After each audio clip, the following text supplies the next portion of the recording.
Olá, eu sou a Tainara e a seguir, entrevista com Gilmara Pimenta, fundadora do projeto Menstrua. Em que ano o Menstrua começou e o que motivou essa iniciativa? Então, Thay, o Menstrua, ele nasceu. Eu tava fazendo um curso de programação, né? E aí no final do curso eu precisava montar um site, né? Apresentar um site sobre qualquer temática. E aí eu já estava há um tempo vindo estudando sobre pobreza menstrual, né? E aí eu pensei de fazer um site informativo para falar sobre pobreza menstrual. E aí nisso eu comecei a fazer pesquisas, né, sobre pobreza menstrual no Amazonas, em Manaus, né, no Brasil, assim, no geral. E aí eu não achei e fui procurar projetos sociais que trabalhassem com essa temática de pobreza menstrual e pessoas em situação de rua em Manaus. E aí eu não encontrei nada especificamente, né? E eu fiquei muito incomodada com isso, né? Com o fato de não ter um projeto ou uma lei, assim, na época pelo menos não tinha, de combate à pobreza menstrual, né, com pessoas em situação de rua. E aí eu pensei, tive a ideia de montar o Menstrua, né? Fiquei pensando, por que não montar um projeto? Aí falei com os amigos meus e a gente é, começou a pensar no Menstrua. Aí eu fiz um site, que é o site atual do Menstrua, a gente fez um site sobre pobreza menstrual, mas também para falar do projeto. Apresentei no meu curso de programação, né? E quando foi em setembro de 2021, a gente fez a nossa primeira ação, no qual nós distribuímos 40 kits menstruais, né? Para mulheres em situação de rua, lá na praça da Igreja dos Remédios. E aí essa foi a nossa primeira ação. Cerca de quantas pessoas o projeto ajuda atualmente e qual é a faixa etária delas? Então, tá, como a gente trabalha, quer dizer, o nosso principal foco como projeto são pessoas que vivem em situação de rua, são mulheres que vivem em situação de rua. A gente não tem como ter uma quantidade exata de quantas pessoas a gente ajuda mensalmente, né?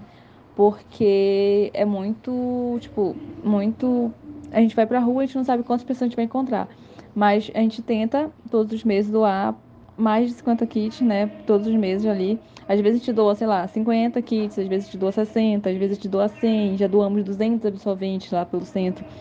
Então, assim, não tem uma quantidade exata de quantas pessoas a gente ajuda todos os meses, mas assim, a gente já conseguiu distribuir mais de 2.500 kits menstruais assim para essas pessoas que vivem em situação de rua, mas também a gente acabou o nosso foco principal são pessoas em situação de rua, mas a gente acabou aumentando, né, o nosso público. A gente também já fez distribuição para mulheres em situação de vulnerabilidade, né, para pessoas que menstruam e estão estudando, né, meninas de escola pública, para mulheres indígenas, para mulheres de comunidade quilombola. Então, apesar do nosso foco principal ser pessoas em situação de rua, a gente acabou já fazendo ações com outros públicos, outras pessoas que não estão ali vivendo no contexto das ruas, sabe?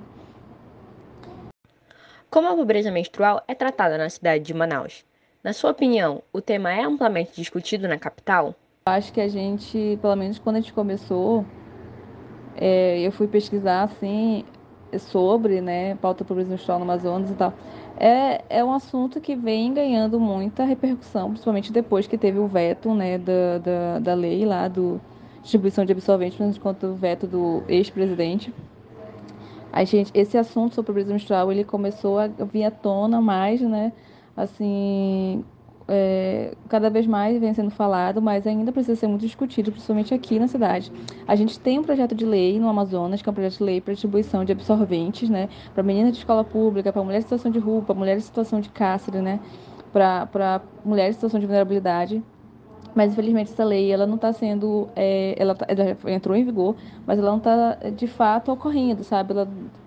O que teve até agora de distribuição de absolventes, né, através dessa lei, foi uma distribuição de absolventes para meninas de escola públicas, na qual o governo ganhou, recebeu doação de uma marca de absolventes, então eles pegaram e doaram esses absolventes para essas meninas. Mas assim, com dinheiro próprio do governo até agora, nada, né? Vamos ver se esse ano vai sair realmente a lei do papel. De fato, né, com dinheiro próprio do governo, né? Que eles têm que destinar para isso. E aí, né, muita gente não sabe que tem essa lei, né, que é uma lei que as pessoas ela têm como receber esses absorventes, mas muita gente não sabe sobre essa lei. Então, assim, porque não é um assunto que é amplamente divulgado, né, um assunto que é amplamente falado, apesar de que a gente sabe que a população ela vive, a gente está no momento em que a fome no Brasil aumentou, né? Vindo aí desses últimos 4 anos de governo, a gente saiu um relatório, inclusive, sobre um mapa da fome no Brasil, e aí que a fome no Brasil aumentou, e daí se a gente for parar para pensar se as pessoas elas estão em situação de, de não ter o que comer em casa, provavelmente elas também não têm como comprar absorvente, né? Porque se uma pessoa ela tem que escolher entre comprar um absorvente, comprar uma comida porque ela tem fome, provavelmente ela vai comprar comida.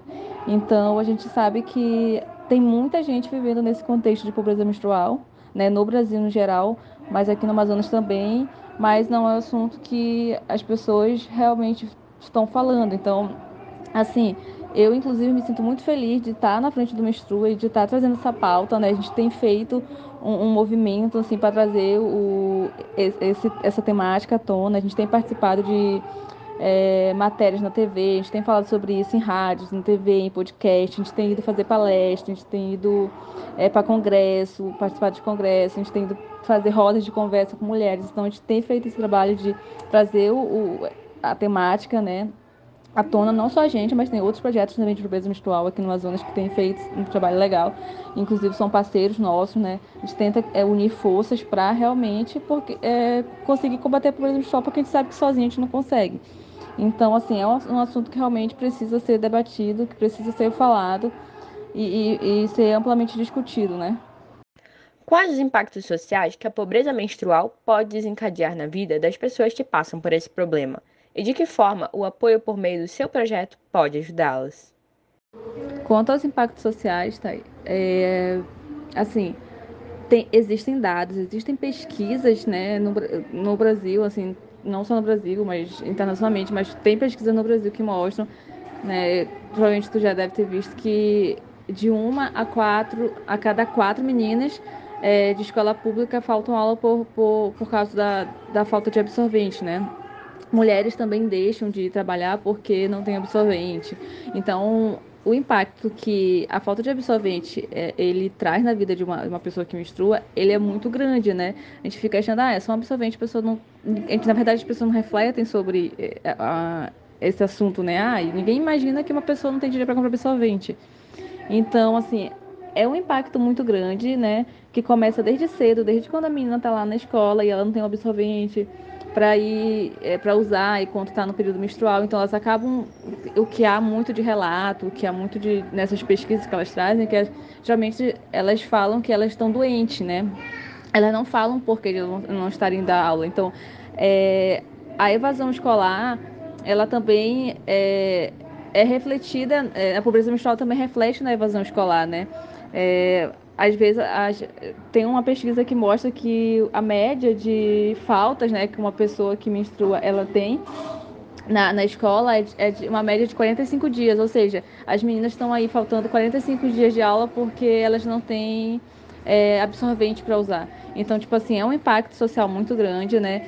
Como eu te falei, começa desde quando a menina tá na escola, vai até a vida adulta quando a mulher não tem absorvente para usar para ir para o trabalho. Né? E aí muitas vezes as mulheres acabam sendo demitidas e aí porque faltaram trabalho e enfim. Então é um impacto realmente social muito grande que afeta a vida de quem infelizmente não tem dinheiro para comprar um absorvente, sabe?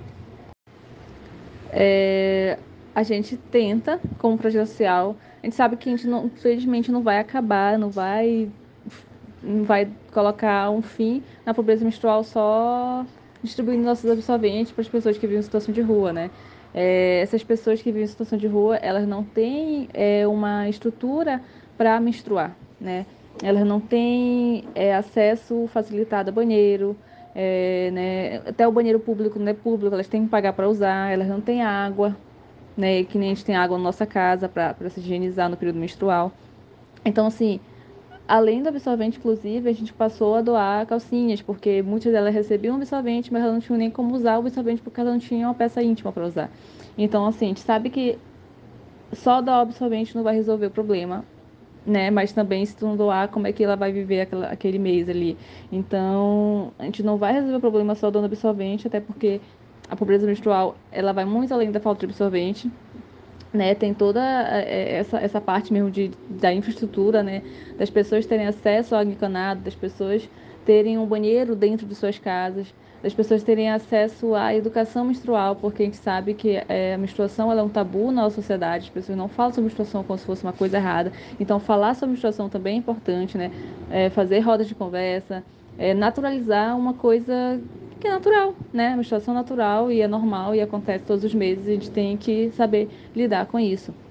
Então, a gente sabe que a gente não vai resolver só doando os absorventes, mas a gente sabe que, de alguma forma, a doação do nosso absorvente pode impactar naquele mês, na vida daquela pessoa que recebeu aquele kit, sabe?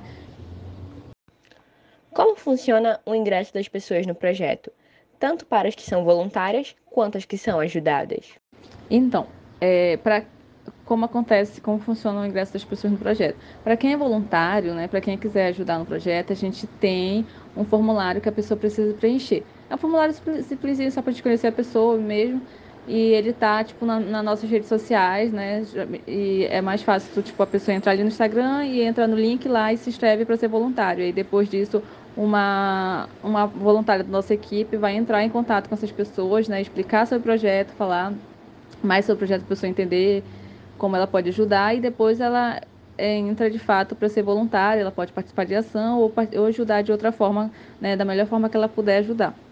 Quanto às pessoas que são ajudadas, né, como a gente trabalha com pessoas em situação de rua, a gente sai todos os meses e vai para a rua distribuir esses absorventes. A gente sai, todos os meses a gente monta, né, os kits, junto uma equipe de voluntários, a gente vai para a rua, né, principalmente na parte do centro ali da cidade, na Praça da Igreja dos Remédios, na Praça da Matriz, na parte ali do Porto, né. Então a gente sai distribuindo esses kits menstruais. Mas também a gente acaba fazendo também parceria com algumas comunidades, sabe, para ir até a comunidade e ajudar essas mulheres, distribuir esses kits. Então, tipo, a gente já fez ação no Parque das Tribos, mais 2 vezes, a gente quer voltar lá esse ano de novo. A gente recentemente fez uma ação com mulheres de uma comunidade comunidade quilombola aqui de Manaus. Então a gente também está em parceria com elas, que a gente vai voltar ali com elas para fazer mais ações, para fazer roda de conversa, falar sobre menstruação e não só doar os absorventes. Então, tipo, a gente faz por demanda, assim, né? A gente acaba fazendo parceria com outros projetos também para ir em alguns lugares que a gente não conseguiria ir sozinha. Mas, assim, no geral, a gente todos os meses se reúne para ir para as ruas do centro da cidade fazer a distribuição desses absorventes. Não só dos absorventes, né? Mas do kit todo, assim. Daí o Menstrua, ele se mantém com doações, né? A gente se mantém com doações de pessoas físicas mesmo. A gente não é uma ONG, de fato, a gente é um projeto social. Então a gente vai, inclusive, esse ano tentar se formalizar para conseguir editais, né? Conseguir recursos de editais. Mas atualmente a gente consegue doação só a partir de pessoas físicas. A gente tem também uma vaquinha no site da prefeitura. A gente tem alguns pontos de coleta espalhados pela cidade, então que as pessoas podem ir lá e entregar os absorventes, caso elas não tenham como dar o dinheiro ou não queiram dar o dinheiro, fazer o Pix, enfim. E aí a gente tem um grupo de voluntários que atua todos os meses nas ruas da cidade, né? E aí a gente vai trabalhando assim, dessa forma, de todos os meses estar na rua ou em alguma comunidade, para de fato a gente continuar fazendo nosso trabalho. Obrigada, Gilmara, por falar conosco e compartilhar o seu projeto. E obrigada também a todos que ouviram até aqui.